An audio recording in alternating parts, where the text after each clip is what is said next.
नमस्कार, आप देख रहे हैं आज तक आपके साथ मैं हूं अंजना ओम कश्यप। लोकतंत्र का सबसे बड़ा पर्व जिसमें छठे दौर का मतदान 58 सीटों पर चल रहा है। जरूर वोट डालिए अगर आपके इलाके में है। पहले 2 घंटे में 11% वोटिंग हुई है, लेकिन सबसे बड़ा जश्न लगता है लोकतंत्र का आज ये गर्व पर्व जो कह लीजिए कश्मीर में मनता हुआ दिख रहा है, जहां पर सिर्फ अनंतनाग की सीट पर आप देख लें 8 टोटल जो पिछली बार वोटिंग हुई थी 8.98% थी, वो अब तक 8.89% हो चुकी है सुबह सवेरे ही। ये तस्वीरें आप दिल्ली की देख रहे हैं। प्रियंका गांधी वाड्रा वोट डालने पहुंची हैं। गांधी परिवार के लोग एक एक करके पहुंच रहे हैं। रॉबर्ट वाड्रा भी हैं, राहुल गांधी, सब वोट डालने के लिए पहुंचे हुए हैं और उसी की तस्वीरें आप फिलहाल देख रहे हैं। 58 सीटों पर वोटिंग चल रही है देश के अलग अलग हिस्सों में। छठवें चरण में 8 राज्य और केंद्र शासित प्रदेशों में ये वोटिंग हो रही है। 42 सीटों पर मतदान, उड़ीसा विधानसभा की जो है 42 सीटों पर भी आज वोटिंग हो रही है। उड़ीसा के भी नंबर्स बहुत दिलचस्प होंगे देखना। एक कैबिनेट, एक राज्य मंत्री स्वतंत्र प्रभार, 2 राज्य मंत्रियों की किस्मत आज सील होने वाली है ईवीएम में। और ये प्रियंका गांधी वाड्रा, काफी इन्होंने चुनाव प्रचार इस बार किया है, खासतौर पर अमेठी में लगभग 9 दिन वहां पर थी। रायबरेली भी काफी उन्होंने चुनाव प्रचार संभाला है और वो अब अपना वोट नई दिल्ली सीट पर डालती हुई आपको दिखाई दे रही है। इस सीट पर आपको बता दें गठबंधन का प्रत्याशी है, कांग्रेस का नहीं। और बीजेपी की तरफ से अगर आप देखें तो सुषमा स्वराज जी की बेटी बासरी स्वराज यहां पर चुनावी मैदान में है। दिल्ली की लड़ाई 7 सीटों की बहुत दिलचस्प है। जो नंबर आप देखे हैं, उत्तर प्रदेश में सबसे ज्यादा इस बार 14 सीटों पर वोटिंग होने वाली है और जनता निकल रही है 11% के आसपास। 2 घंटे में वोटिंग हुई है 58 सीटों पर लगभग 11 बजे, क्योंकि 10.89% के आसपास है दिल्ली में 9 बजे तक, लेकिन वोटिंग एवरेज से नीचे है। और ये हमेशा कहा जाता है कि दिल्ली मुंबई वाले बोलते तो बहुत हैं, लेकिन जब बात वोटिंग की आती है तो जो उनकी सबसे बड़ी आवाज है वही सामने रखने में चूक जाते हैं। वोटिंग परसेंटेज, एक उदासीनता शहरों में देखी जाती है। आइए आपको सीधे लिए चलते मौसमी, एक एक करके परिवार वाले सारे पहुंच रहे हैं वोट डालने के लिए। प्रियंका वाड्रा गांधी वोट डाल रही हैं और सबकी तस्वीरें दिखाइए क्या चल रहा है। अंजना, आपको बता दें कि यहाँ पे जो अटल आदर्श विद्यालय, यहाँ पे ये तस्वीर आप देख रहे हैं, जहाँ पे पहले हमने देखा था किस तरह से नामांकन के दौरान रॉबर्ट वाड्रा, राहुल गांधी, प्रियंका गांधी और सोनिया गांधी साथ समेत रायबरेली पहुंचे थे। लेकिन अब यहाँ पे आप देख रहे हैं प्रियंका गांधी, यहाँ पे उनका पोलिंग बूथ है तो वो अंदर गई है वोट डालने के लिए। और यहाँ तस्वीरों में राहुल गांधी भी साथ में आए हैं। मिराया वाड्रा जो है उनका फर्स्ट टाइम वोटर है, उन्होंने पहली बार वोट डाला है। और यहाँ पे बाकी लोग बाहर खड़े हुए हैं, प्रियंका अंदर भीतर गई हैं। जाहिर तौर पे ये वो वक्त है अंजना जब कांग्रेस के तमाम नेता आम आदमी पार्टी के प्रत्याशी सोमनाथ भारती को वोट डालेंगे, क्योंकि इंडिया ब्लॉक का वो हिस्सा हैं। और अरविंद केजरीवाल ने खुद कहा था कि हम कांग्रेस के प्रत्याशी को वोट डालेंगे और कांग्रेस के नेता आपके प्रत्याशी को। पीछे प्रियंका गांधी आते हुए, आइए उनसे बात करने की कोशिश करेंगे। हालांकि मीडिया का जबरदस्त तांता है और यहाँ पे क्या संदेश जनता को देना चाहती हैं ये भी जानने की हम लोग कोशिश करेंगे। यहाँ पे प्रियंका गांधी मीडिया से कुछ कहते हुए, सर प्रियंका जी, मैम दिल्ली की स्थिति क्या लग रही है? इंडिया गठबंधन की क्या स्थिति है? इंडिया गठबंधन ही जीतेगा।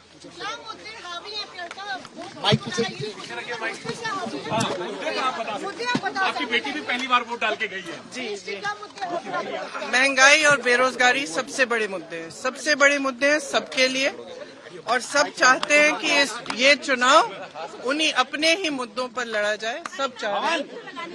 और आम आदमी पार्टी ने आरोप लगाया कि जहाँ पे इंडिया ब्लॉक में ज्यादा वोट है वहाँ पे वोटिंग भी पार्टी भी कह रही है राहुल जी इस बार झाड़ू का बटन दबाएंगे और केजरीवाल जो है हाथ का, ये है इंडिया गठबंधन। हाँ, तो यही तो होता है, यही तो होता है। हम अपने सारे गिले शिकवे एक साइड करके हम अपने संविधान के लिए, अपने लोकतंत्र के लिए हम अपना वोट दे रहे हैं। और मुझे इस बात पर गर्व है, प्रियंका गांधी ने चले रास्ते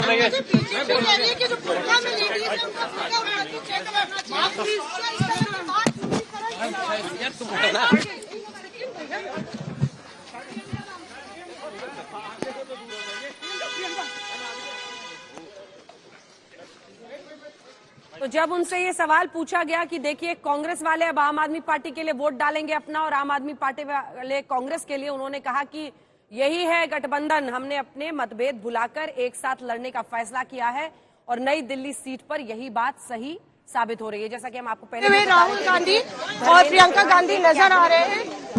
दोनों लोग, राहुल गांधी ने निर्माण भवन में और प्रियंका गांधी ने देखिए यहाँ पे वोट डाला। लेकिन बात यह है कि राहुल गांधी यूं तो लोधी तुगलक रोड में, तुगलक लेन में रहते थे और वहाँ पे उनका वोट होता था, लेकिन इस बार उन्होंने निर्माण भवन में उनका पोलिंग बूथ बदला है। 10 जनपद में सोनिया गांधी के साथ राहुल गांधी रहते हैं तो उनका बूथ बदला गया है और 10 जनपद के नजदीक ही निर्माण भवन में राहुल गांधी ने वोट डाला। हालांकि एक संदेश के तौर पे, संकेतों के तौर पे यहाँ पे इसके मायने बढ़ जाते हैं कि अपना वोट डालने के बाद वो जब प्रियंका गांधी के साथ यहाँ पे नजर आ रहे हैं, हम देख रहे हैं कि इस वक्त वो जा रहे हैं, तो आम आदमी पार्टी के प्रत्याशी सोमनाथ भारती जो लगातार यहाँ मालवीय नगर से तीसरी बार विधायक है, उनका सामना बांसुरी स्वराज से हो रहा है। बांसुरी स्वराज जो है बीजेपी की संगठन का हिस्सा है, सेक्रेटरी रही है, बीजेपी ने कहा है यंग नेता हैं, और तो उनके सामने वो खड़े हैं। और यहाँ पे अब शायद रॉबर्ट वाड्रा का जो बूथ है वो सरदार पटेल विद्यालय है जो यहाँ से बिल्कुल सामने है। तो वॉकिंग करते हुए पूरा परिवार जो है यहाँ से जा रहा है। पर आप देखिए कि राहुल गांधी की पूरे चुनाव की कमान प्रियंका गांधी ने रायबरेली और अमेठी में संभाली। रायबरेली में वो खुद चुनाव लड़ रहे थे, वहाँ पे प्रियंका गांधी लगातार 12 दिन प्रियंका गांधी ने वहाँ पे कैंप किया और अक्सर राहुल गांधी के सारथी के तौर पर प्रियंका गांधी चुनावों में नजर आई हैं, एक क्राइसिस मैनेजर के तौर पे, एक ट्रबल शूटर के तौर पे। और कई बार ये सवाल खड़े हुए कि क्या प्रियंका गांधी खुद क्यों नहीं चुनाव लड़ती, तो उन्होंने कहा कि आखिर कौन मैनेज करेगा चुनाव, बाकी जो कोऑर्डिनेशन का काम है वो कौन करेगा। कृपाल जी आप आगे की तरफ जाके ये तस्वीरें दिखाएं, क्योंकि सरदार पटेल कॉलेज स्कूल यहीं पास में है, तो शायद वहाँ पे वोट डालने के लिए प्रियंका, राहुल पूरे परिवार के साथ, रॉबर्ट वाड्रा के साथ यहाँ पे जाते हुए नजर आ रहे हैं। और दिलचस्प ये भी बात है अंजना, जिस तरह से परिवारवाद का नारा प्रधानमंत्री नरेंद्र मोदी लगातार देते आए हैं, प्रियंका गांधी ने लगातार एक स्टार कैंपेनर के तौर पे हर बारी प्रधानमंत्री के तमाम जो आरोप हैं उनका जवाब दिया है। वहीं राहुल गांधी आखिरी आज प्रियंका गांधी को गोरखपुर जाना है, वाराणसी जाना है, जहां पे वो डिम्पल यादव के साथ नजर आएंगी। और राहुल गांधी जो कि मिराया के साथ चल रहे हैं, तो फर्स्ट टाइम वोटर हैं। मैंने मिराया से पूछा था तो खास तौर से अपनी कॉलेज से छुट्टी लेके वोट डालने के लिए, अपने मत के अधिकार का इस्तेमाल करने के लिए यहाँ पे पहुंची हैं। और ये तस्वीर शायद एक तरीके से गांधी परिवार के लिए भी और राहुल और प्रियंका के लिए, दोनों के लिए एक अग्नि परीक्षा भी है। ये चुनाव 2024 का लोकसभा चुनाव जो है इंडिया ब्लॉक के बैनर तले या झंडे तले लड़ा जा रहा है। हमने देखा किस तरह से एक ही गमछे में आम आदमी पार्टी और कांग्रेस का जो गमछा है वो एक ही गमछे में था, और अलग अलग तस्वीर हमने यहाँ पे देखी है। तो जाहिर तौर पे ये देखना होगा कि क्या पार्टी के कार्यकर्ता और पार्टी का संगठन भी एकजुट होके जिस तरह से इंडिया ब्लॉक के तमाम शीर्ष नेतृत्व काम कर रहे हैं, एकजुट होके एक साथ नजर आता है या नहीं। बिल्कुल मौसमी, आप बने रहिए, तस्वीरें जैसी और आती हैं आपके पास फौरन रुक करेंगे। यहाँ पर नई दिल्ली सीट जहां पर बांसुरी स्वराज वर्सेस सोमनाथ भारती, और यही प्रश्न दिलचस्प है जिस पर बीजेपी घेरती है कि इस बार झाड़ू के बटन पर कांग्रेस के नेताओं को वोट डालना होगा। और यही प्रश्न भी पूछा गया जिस पर प्रियंका वाड्रा गांधी ने ये कहा कि यही गठबंधन है, हमने गठबंधन किया, अपने मतभेद बुलाए हैं क्योंकि बीजेपी को हराना है। हमारे साथ सुशांत इस वक्त हमारे सहयोगी जुड़ रहे हैं जो कि नॉर्थ ईस्ट से हमारे साथ जुड़ रहे हैं। अशोक सिंघल करनाल से हमारे साथ है। अशोक, बहुत दिलचस्प सीट पर आज आप मौजूद हैं, मनोहर लाल, क्योंकि 2 फॉर्मर सीएम्स की भी किस्मत आज दांव पर लगी हुई है। करनाल सीट, मनोहर लाल, हरियाणा में क्या इस बार समझ में आ रहा है मुद्दा, क्योंकि सबसे ज्यादा अगर लोगों की रुचि है तो इसी बात में कि दिल्ली की 7 पिछली बार बीजेपी, हरियाणा की 10 बीजेपी, इस बार क्या बदलेगी बाजी? क्या समझ में आ रहा है, क्या मुद्दे हैं?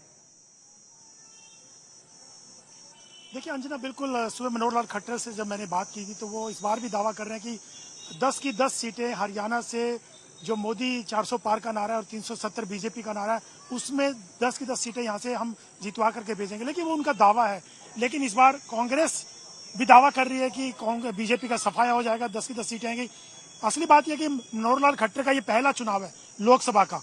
संगठन में उन्होंने काम किया है मोदी के साथ। यहाँ पर जब प्रधानमंत्री मोदी जनरल सेक्रेटरी के नाते यहाँ पर हरियाणा के प्रभारी हुआ करते थे, मनोहर लाल खट्टर भी संगठन का काम देखते थे, तो तब से वो संगठन में रहे। लेकिन उन्होंने विधानसभा का चुनाव भी 2000 में पहली बार लड़ा था, 2 बार विधायक रहे, 2 बार मुख्यमंत्री रहे। लेकिन वो 2024 में जो विधानसभा के चुनाव होने वाले थे सितंबर अक्टूबर में, उसकी तैयारी कर रहे थे। लेकिन अचानक मोदी उनकी तारीफ करते हैं गुड़गांव के एक प्रोग्राम में और अगले दिन उनको हटा दिया जाता है। तो उनको लोकसभा का चुनाव अचानक लड़ना पड़ा और विधानसभा से इस्तीफा दिया गया।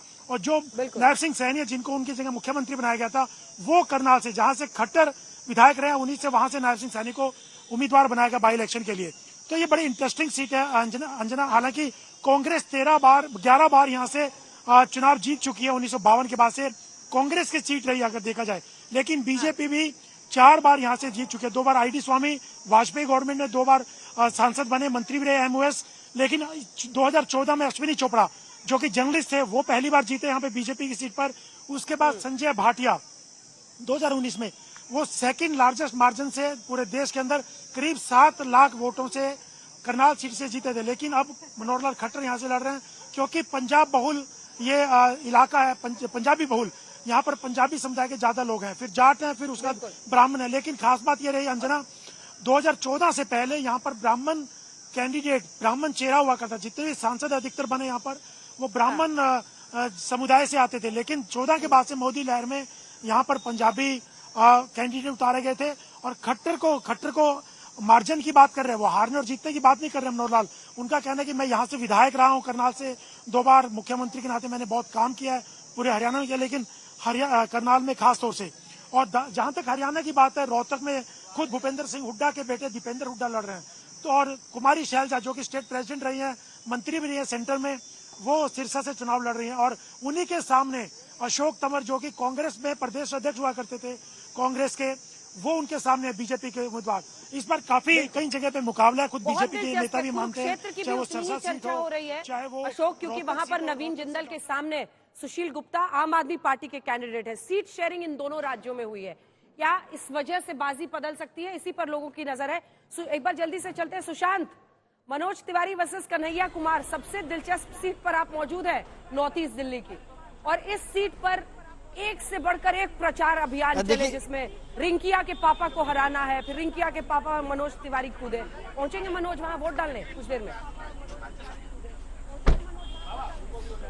देखिए अंजना जी, मैं आपको तस्वीरें दिखा दूं क्योंकि मनोज तिवारी फिलहाल अभी पोलिंग स्टेशन पर जो है वो पहुंच गए हैं। फिलहाल अभी वो मीडिया से बातचीत जो है वो कर रहे हैं, क्योंकि दिल्ली की 7 लोकसभा सीटों में से अगर कहा जाए तो ये इकलौती ऐसी सीट है जिसपे सबसे दिलचस्प मुकाबला जो है वो इस वक्त देखने को मिल रहा है। क्योंकि कन्हैया कुमार जो कि जेएनयू के पूर्व अध्यक्ष हैं, वो उनके साथ मनोज तिवारी जो कि 2 बार से सांसद है, वो यहाँ पर फिलहाल पहुंचे हैं और इस वक्त मीडिया से लगातार वो बातचीत कर रहे हैं। अपने पूरे परिवार के साथ वो अपना वोट जो है वो कास्ट करने के लिए पहुंचे हैं। दिलचस्प मुकाबला इसलिए भी है क्योंकि कन्हैया कुमार जब यहाँ से उनका टिकट अनाउंसमेंट हुआ तो कांग्रेस के कई जो दिग्गज नेता है, चाहे वो अरविंदर सिंह लवली हो, नसीब सिंह हो, उन्होंने कांग्रेस से किनारा कट लिया और बीजेपी में शामिल हो गए। कन्हैया कुमार के लिए बड़ी मुश्किलें जो है वो साफ तौर पर नजर आई। आप देख सकते हैं तस्वीरों में, यहाँ पर मनोज तिवारी जो है वो फिलहाल अपना वोट कास्ट करने के लिए फिलहाल आगे की तरफ बढ़ते हुए फिलहाल जो है वो नजर आ रहे हैं। और सुबह से ही यहाँ पर अच्छी खासी भीड़ जो है वोटिंग सेंटर पर जो है वो नजर आ रही है। कोशिश करेंगे कि मनोज तिवारी क्या कुछ मीडिया से बातचीत कर रहे हैं, उनको भी हम जरा दर्शकों तक पहुंचाएं। अपना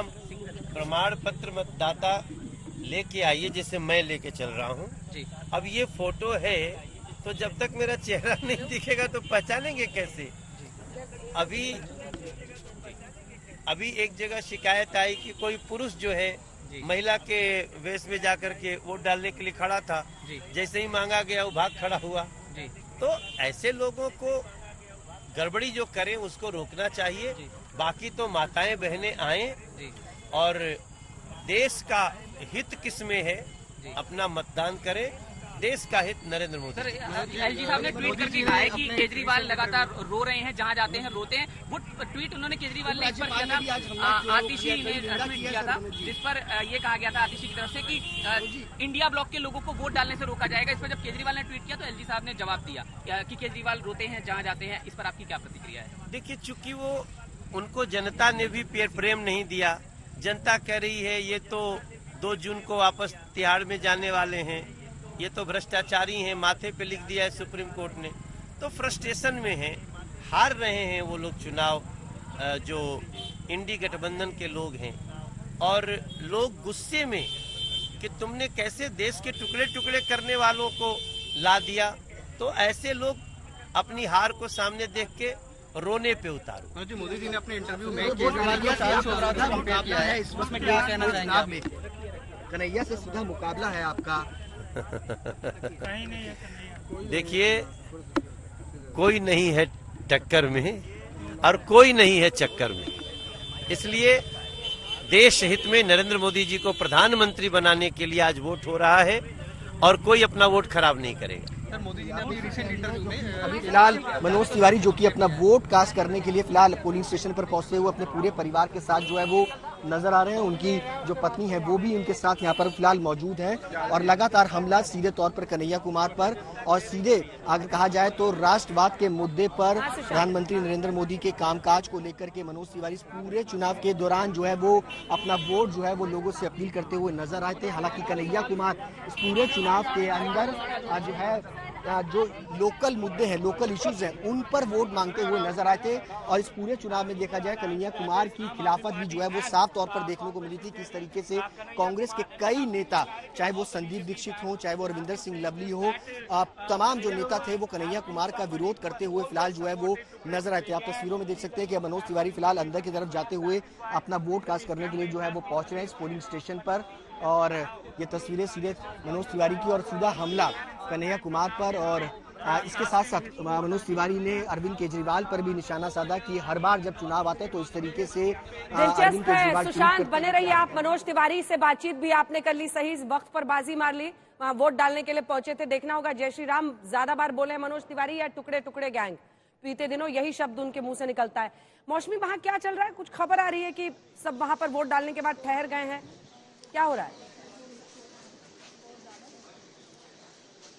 हो ये रहा है अंजना की, देखिए इसी स्कूल में सरदार विद्या भवन महाविद्यालय में ही जो है पिछली बार प्रियंका गांधी और रॉबर्ट वाड्रा की पोलिंग वोटिंग थी, लेकिन इस बार प्रियंका का बूथ बदला और रॉबर्ट वाड्रा भीतर गए हैं। उधर आप देखिए पीछे कृपाल जी दिखाएंगे, राहुल गांधी और प्रियंका गांधी अपनी फैमिली के साथ उनके इंतजार में है कि कब रॉबर्ट वाड्रा बाहर आए। रॉबर्ट वाड्रा भीतर गए हैं वोट डालने के लिए। बेहद दिलचस्प है क्योंकि देखिए वक्त की धुरी किस तरफ और उसकी सुई जो है किस ओर संकेत करती है कि एक वक्त था जब आम आदमी पार्टी और कांग्रेस का जल्दी सारे कमेंट्स ले लेते हैं। बिल्कुल, आप बने रहिए। मौसमी, जैसे कुछ खबर, कुछ दिलचस्प तस्वीरें आती हैं बताइएगा, आपका रुख करेंगे। जल्दी से एक एक कमेंट यहाँ पर ले लेते हैं। आशुतोष जी, जो मॉनिटर पर आप देख रहे हैं उस पर कुछ टिप्पणी हो जाए आपकी तरफ से। आज सोमनाथ भारती के लिए गांधी परिवार को वोट डालते हुए देखना, आपने सोचा था जब आप इस पार्टी के साथ जुड़े हुए थे कि ऐसा एक दिन आएगा? नहीं, क्यों नहीं। आम आदमी पार्टी का तो गठबंधन था, आम आदमी पार्टी का तो गठबंधन था, कांग्रेस से समर्थन दिया था, उनकी सरकार चलाई थी। हाँ। तो आज वो रेसिप्रोकेट हो रहा है और मुझे लगता है कि जब भारतीय जनता पार्टी पीडीपी के साथ सरकार बना सकती है, सरकार में हिस्सेदारी कर सकती है, कैबिनेट में बैठ सकती है, उनको देशद्रोही से देशभक्त का तमगा दे सकती है, तो राजनीति में कुछ भी संभव, कुछ भी हो सकता है राजनीति के अंदर।